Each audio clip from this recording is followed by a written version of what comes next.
दोस्तों, आज एक बड़ा सवाल तेजी से चर्चा में है। क्या भारत सच में ऐसी मिसाइल बना रहा है जो पूरी दुनिया तक पहुंच सकती है? और अगर हाँ, तो इसका मतलब क्या है?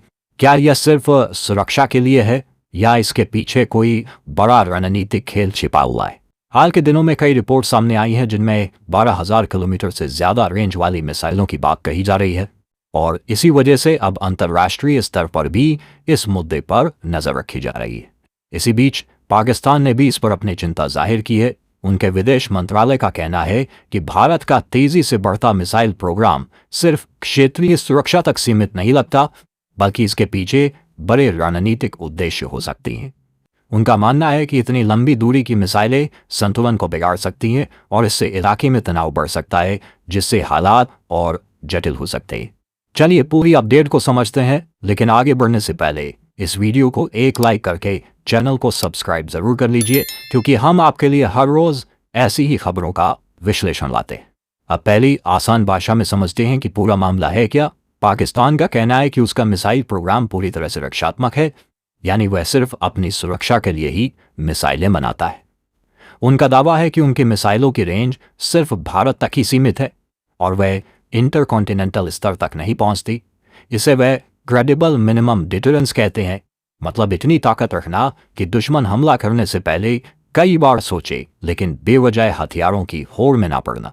अब बात करते हैं भारत की। भारत का मिसाइल प्रोग्राम लगातार तेजी से आगे बढ़ रहा है और इसमें DRDO की बड़ी भूमिका है। भारत पहले ही अग्नि सीरीज की कई मिसाइलें बना चुका है, जिनकी रेंज लगभग 5,000 से 7,000 किलोमीटर तक मानी जाती है। इसका सीधा मतलब है कि एशिया के साथ साथ यूरोप के कई हिस्से भी इसकी पहुंच में आ जाते हैं, और यही भारत की बढ़ती ताकत को दिखाता है। लेकिन असली चर्चा अब अगली पीढ़ी की मिसाइलों को लेकर हो रही है, जिनके बारे में अभी तक पूरी जानकारी सार्वजनिक नहीं की गई है। लेकिन कई रिपोर्ट्स में दावा किया जा रहा है कि इनकी रेंज 10,000 से 12,000 किलोमीटर या उससे भी ज्यादा हो सकती है। यही वजह है कि अब यह मुद्दा सिर्फ भारत और पाकिस्तान तक सीमित नहीं रहा, बल्कि दुनिया के बड़े देश भी इस पर नजर बनाए हुए हैं, क्योंकि इसका असर वैश्विक संतुलन पर भी पड़ सकता है। अब सवाल ये उठता है कि आखिर भारत को इतनी लंबी दूरी की मिसाइल की जरूरत क्यों है? इसका जवाब है डिटरेंस, यानी रोकथाम। आज के समय में सिर्फ अपने पड़ोस तक सीमित रहना काफी नहीं माना जाता। दुनिया तेजी से बदल रही है और खतरे कहीं से भी आ सकते हैं। ऐसे में बड़ी ताकतें लंबी दूरी की मिसाइलें बनाती हैं ताकि किसी भी संभावित खतरे का जवाब दिया जा सके और कोई भी देश हमला करने से पहले कई बार सोचने पर मजबूर हो जाए। अब बात करते हैं उस नई मिसाइल की जिसके बारे में सबसे ज्यादा चर्चा हो रही है। इसे अग्नि 6 के नाम से जोड़ा जा रहा है। हालांकि भारत ने अभी तक इसकी पूरी जानकारी आधिकारिक तौर पर सामने नहीं रखी है, लेकिन कई रिपोर्ट्स में इसके बहुत ज्यादा ताकतवर होने का दावा किया जा रहा है। कहा जा रहा है कि यह मिसाइल भारत की अब तक की सबसे एडवांस और लंबी दूरी की मिसाइल हो सकती है, जो भारत की रणनीतिक ताकत को एक नए स्तर पर ले जाएगी। इस मिसाइल की सबसे बड़ी खासियत मानी जा रही है MIRV तकनीक, यानी एक ही मिसाइल से कई अलग अलग टारगेट पर एक साथ हमला करना। आसान भाषा में समझें तो अगर एक मिसाइल छोड़ी गई तो वह हवा में जाकर कई हिस्सों में बन सकती है और अलग अलग जगहों पर वार कर सकती है। इससे दुश्मन के लिए इसे रोकना बहुत मुश्किल हो जाता है और एक ही बार में कई ठिकानों को निशाना बनाया जा सकता है। भारत इस तकनीक पर पहले से काम कर चुका है और इसके सफल परीक्षण की जानकारी भी सामने आ चुकी है। बताया जाता है कि इस तकनीक को अग्नि 5 में भी शामिल किया गया है, लेकिन इसका असली और ज्यादा एडवांस इस्तेमाल अगली पीढ़ी की मिसाइलों के लिए तैयार किया जा रहा है। यही वजह है कि अब भारत की मिसाइल ताकत पहले से कहीं ज्यादा मजबूत और आधुनिक मानी जा रही है। इसके अलावा इस नई मिसाइल में बेहतर इंजन तकनीक यानी प्रोपल्शन सिस्टम होने की भी बात कही जा रही है, जिससे यह मिसाइल ज्यादा तेज गति से लंबी दूरी तय कर सकती है। तेज गति का मतलब है कि दुश्मन के पास प्रतिक्रिया देने का समय बहुत कम होगा और मिसाइल को बीच में रोक पाना और भी मुश्किल हो जाएगा, जिससे इसकी प्रभावशीलता कई गुना बढ़ जाती है। कुछ रिपोर्ट्स में यह भी दावा किया गया है कि इस मिसाइल को समुद्र के अंदर मौजूद पनडुब्बियों से भी लॉन्च किया जा सकता है, और यही इसे और खतरनाक बनाता है, क्योंकि समुद्र के अंदर से छोड़ी गई मिसाइलों को ट्रैक करना बेहद मुश्किल होता है। इससे भारत की सेकंड स्ट्राइक क्षमता मजबूत होती है, यानी अगर कोई देश पहले हमला करे तब भी भारत जवाब देने में सक्षम रहेगा। अब यहाँ एक बड़ा सवाल फिर से सामने आता है, क्या भारत को सच में 12,000 किलोमीटर तक मार करने वाली मिसाइल की जरूरत है? तो जवाब है कि आज के समय में सुरक्षा सिर्फ सीमाओं तक सीमित नहीं रह गई है। दुनिया में कब कौन सा देश दुश्मन बन जाए यह कहना मुश्किल है। इसलिए हर बड़ा देश अपनी सुरक्षा को लेकर दूर तक सोचता है और उसी हिसाब से अपनी ताकत को बढ़ाता है। अब बात करते हैं सबसे बड़े सवाल की, क्या भारत को सच में इतनी लंबी दूरी की मिसाइल की जरूरत है? तो इसका जवाब समझने के लिए आज की दुनिया को देखना जरूरी है। आज के समय में दोस्त और दुश्मन कब बदल जाएं, यह कोई नहीं जानता। कई देश आज साथ दिखते हैं लेकिन हालात बदलते ही आमने सामने आ जाते हैं।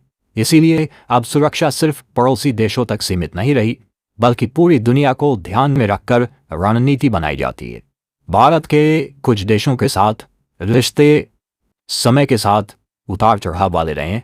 जैसे तुर्की ने कई बार पाकिस्तान का समर्थन किया है। वहीं बड़ी ताकतों की राजनीति भी अक्सर अचानक बदल जाती है, कभी सहयोग तो कभी टकराव। यही आज की सच्चाई है। और इसी अनिश्चित माहौल में हर देश खुद को मजबूत बनाने की कोशिश करता है ताकि किसी भी स्थिति में वह कमजोर ना पड़े और अपने हितों की रक्षा कर सके।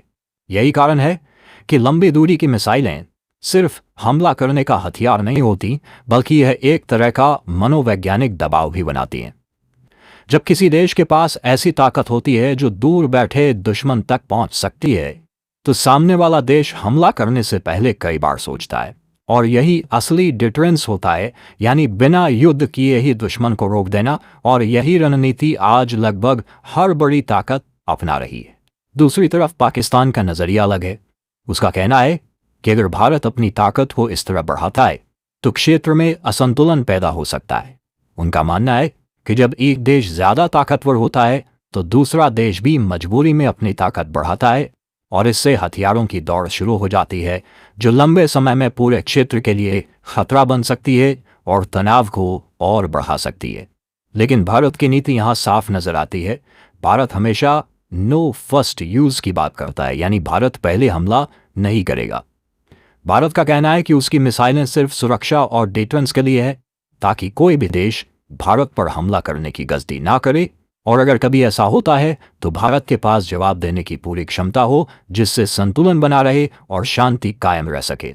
अब इस पूरे मामले को सिर्फ भारत और पाकिस्तान तक सीमित करके नहीं देखा जा सकता, क्योंकि लंबी दूरी की मिसाइलें वैश्विक संतुलन को प्रभावित करती हैं। अमेरिका, रूस और चीन जैसे बड़े देश भी इस तरह के विकास पर नजर रखते हैं, क्योंकि अगर एक देश अपनी क्षमता बढ़ाता है तो उसका असर पूरी दुनिया की रणनीति पर पड़ता है। और इसी वजह से यह मुद्दा अंतर्राष्ट्रीय स्तर पर भी काफी महत्वपूर्ण बन जाता है। अंत में यही कहा जा सकता है कि दक्षिण एशिया में रणनीतिक प्रतिस्पर्धा कोई नई बात नहीं है। दोनों देश अपनी अपनी सुरक्षा के हिसाब से फैसले लेते हैं, लेकिन सबसे जरूरी है संतुलन बनाए रखना। अगर संतुलन बिगड़ता है तो छोटी सी गलती भी बड़े टकराव में बदल सकती है। इसीलिए समझदारी और धैर्य दोनों बहुत जरूरी हैं, ताकि हालात नियंत्रण में रहें और शांति बनी रहे। अब आपकी क्या राय है? क्या भारत को 12,000 किलोमीटर तक मार करने वाली मिसाइल बनानी चाहिए या नहीं? और क्या इससे सुरक्षा मजबूत होगी या तनाव बढ़ेगा? अपनी राय कमेंट में जरूर बताइए। अगर आपको ऐसी ही आसान और सटीक जानकारी पसंद आती है तो वीडियो को लाइक करें, शेयर करें और चैनल को सब्सक्राइब जरूर करें, ताकि आपको ऐसी ही नई जानकारी सबसे पहले मिलती रहे। धन्यवाद। जय हिंद, जय भारत।